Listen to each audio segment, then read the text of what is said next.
بسم الله الرحمن الرحيم، والصلاة والسلام على سيدنا محمد عليه الصلاة والسلام. أهلا بكم حبايبي في فيديو جديد. أهلا بكم. في النهاردة هنعمل فراولة زي ما انتم شايفين وموز، سلطة كده فواكه بسيطة وسريعة زي أكلاتنا كلها، ما بنعملها في 5 دقايق، سريعة، مفيش تعقيدات، مفيش حاجات مش على قد الإيد، كله على قد إيدينا وكله بنعمله بسرعة بسرعة. طبعا ان الايام دي موسم الفراولة جميلة جدا بصراحة، وطعمها حلو مع الموز طبعا تبقى خطيرة. طبعا بتعملي بينها كل اشكال الكوكتيلات، ممكن تدخلي معاهم نوع تاني من الفواكه زي الجوافة. يعني بصراحة الفراولة بتحطيها مع اي فاكهة تبقى كويسة. طبعا الموز بقى هو اللي حبيبها، اللي دايما بيبقى معاها في كوكتيلاتها. النهارده باذن ربنا هنعمل كوكتيل الفراوله مع الموز، كوكتيل بسيط ويعني كله حاجات كده ايه، ما فيهاش اي تعقيدات. بنجيب الفراوله طبعا بنشيل العنقود بتاعها وبنقطعها زي ما انتم شايفين كده بس طبعا ايه تقطيعها ايه حسب ما انت عاوزه بقى، صغيره كبيره. طبعا الفراوله قبل ما بتعملي تشتغلي فيها باي حاجه لازم تعملي ايه، تغسليها كويس قوي، لان هي رمليه تتزرع في الارض مش شجره، فطبعا بيبقى كلها رمل. الرمل ده بقى ايه، لازم تنقعيها شويه كده في ميه ساقعه قد ساعه كده، وبعد كده ايه تغسليها كويس تحت الحنفيه وانت حطاها ايه في مصفى. وبعد كده بقى تشوفيها شويه ايه لما ايه تنزل كل الميه اللي فيها. بتقطعيها بقى بالطريقه دي كلها كده، كل الفراوله اللي عندك بتقطعيها. وبعد كده بقى ايه تحطي عليها شويه سكر، وبعد كده بتسيبيها قد ايه ساعتين كده تنزل بقى الميه بتاعتها الشربات الجميل ده. تبتدي بقى تعملي بقى ايه الكوكتيل اللي انت عاوزاه. طبعا كده بقى اقطعها قدامكم كده بالطريقه دي، وبعد كده ايه احط عليها سكر واحطها في التلاجة لمده ساعتين. وبعد كده بعد الساعتين بقى ايه هندخل الموز فيها. طبعا حتى لو انت عاوزه تضربيها في الخلاط تعمليها عصير برضو اعملي الطريقه دي، بيبقى طعم العصير بيبقى تحفه وجميل جدا. نشيل العنقود كده. طبعا الفراوله لازم تجيبيها تبقى يعني متبقاش طريه ولا حاجه عشان تبقى ايه ناجحه في كل عمايلك. الطريه دي بنجيبها لما نكون ايه هنعمل مربى الفراوله ان شاء الله هنعملها قريب مع بعض في القناه. وانا طبعا حابه اشكر كل بقى القنوات الجميله بتاع اللي بتخش عندي، ان احنا بقينا اصحاب يعني الحمد لله. الحمد لله والشكر، يعني القنوات كلها اللي بتعلق لي واللي انا بصراحه بزورهم قنوات محترمه وجميله وصادقه وعندهم امانه. اهم حاجه الامانه يا جماعه.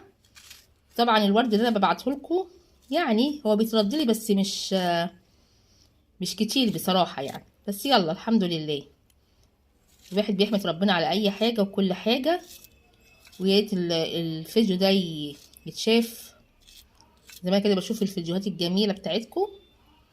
وربنا هو اللي اعلم ان الامانه اهم حاجه في اي شغل.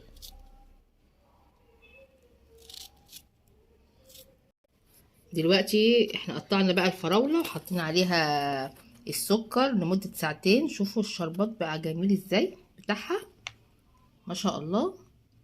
اتقطعت بتحط عليها السكر ولمدة ساعتين او اكتر يعني حسب ما انت عاوزة.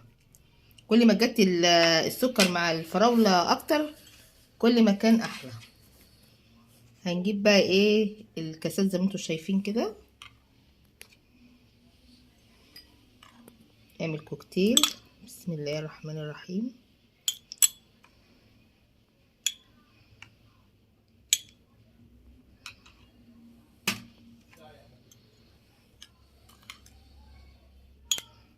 طبعا الشربات ده بقى لو انت هتعمليها في الخلاط بتروحي ضربه كله ده في قلب الخلاط، بيبقى بقى طعم العصير تحفه تحفه. بسم الله الرحمن الرحيم. والله الكوكتيلات دي كلها سهله، بس ايه مش عاوزه بس شويه ايه تريكات كده ايه عشان تبقى زي المحلات بالظبط. ممكن طبعا بقى في ناس بتحطي كريم شانتيه بتاع، انت بقى حسب ما انت عاوزه. انا شايفه ان هي كل ما كانت خفيفه كل ما كانت احلى، يعني عشان ايه.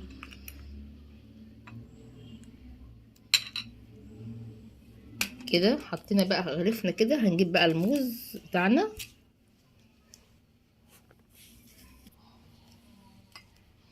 احنا قشرنا الموز وهنعمل بقى ايه، هنحط حلق كده، او ممكن نقطعه كده في الطبق اللي احنا جايبينه ده الاول كده بسرعه، ونرص بقى بعد كده ايه براحتنا.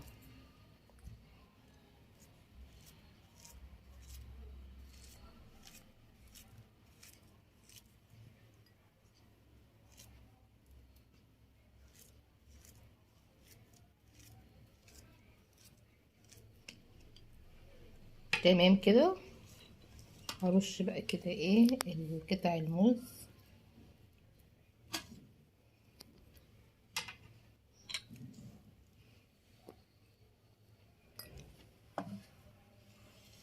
يلا يا جماعه بقى ايه، كل واحد يديني ورده كده وهو بيتفرج قبل ما يخلص الفيديو بتاعي. اهم حاجه الورد بتاعكم ده بتفائل بيه، ان شاء الله باذن الله حياتنا كلها تبقى ورد ورد كده ان شاء الله باذن الله. ربنا ايه يسهل لنا الحال ونكبر مع بعض ان شاء الله باذن الله.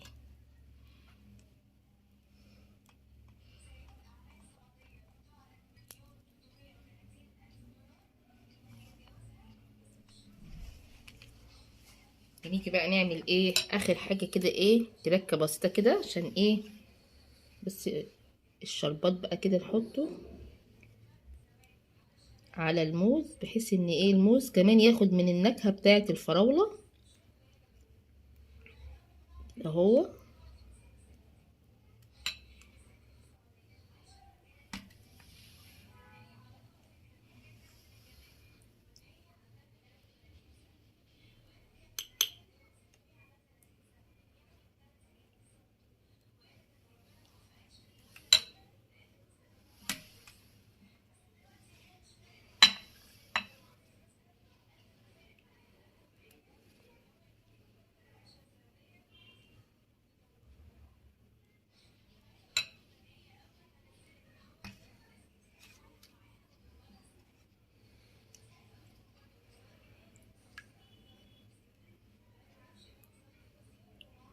الشربات والله ده بيبقى جميل، تحفه تحفه، جميل جدا.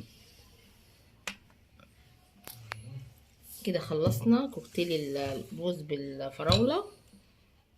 الشكل جميل زي ما انتم شايفين اهو، وبسيط جدا، وفي 5 دقايق تبقى ايه تحضريه. ارجو يكون الفيديو بتاعي عجبكم، وحاجة سهلة، قطعنا الفراولة على الموز كده بطريقة سهلة جدا. وان شاء الله باذن الله نتقابل مع فيديو قادم. السلام عليكم ورحمة الله وبركاته.